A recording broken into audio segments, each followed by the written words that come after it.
Hey, how's it going?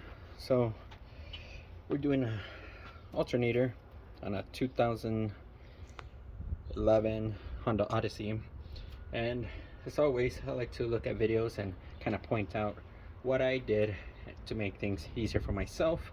There was one video of a guy that decided to pull it out instead of removing the compressor, pushing it to the side. He decided to move this and disconnected the hose, had the coolant and all that good stuff. This person takes really good care of their car for the most part, and so they use the proper coolant. I don't have any blue stuff, I have the yellow and the orange, so I don't really want to go out of my way to get that. I did mess up and I did open it, and water came rushing out real quick, so I sealed it up. I am gonna have to fill it for that loss. I'm not just gonna say, oh well, too bad. I had clamped on the vice grip on the hose, but the radiator side pushed it out. I was hoping that wasn't going to happen, but it did. No biggie. Not a whole lot fell out, so I'm not on the hook for a whole lot. I can get the 50-50 and probably never use that container again. Then there was another gentleman that said, oh, you gotta take this reservoir but disconnect it here so you can move the reservoir over here. He again clamped over here with some vice grips and just moved it off to the side, removed the reservoir. So what I did is I kind of combined both ideas. You are going to leak power steering and you are going to leak coolant with the other way. This way, if you do it right, as opposed to me, I'm failing so that you don't have to.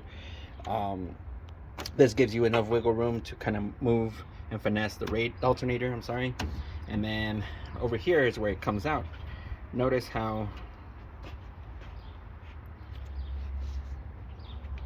that old alternator is already out, so there's no saying, oh, you know, you're just saying that this is gonna go in.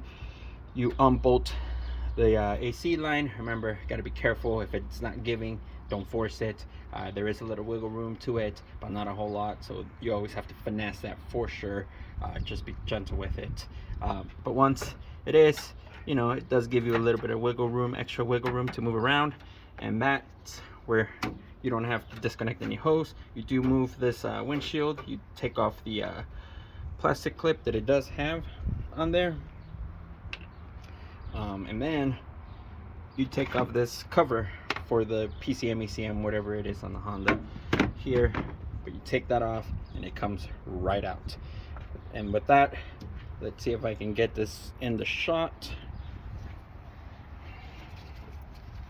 If I cuss, I'm sorry.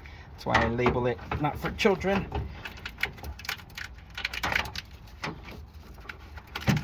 And there you go.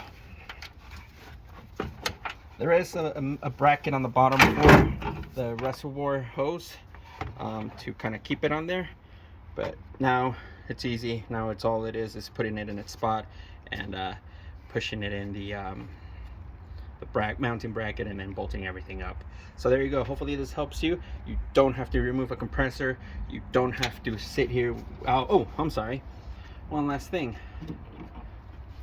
The gentleman that did his video, he just had this on there, and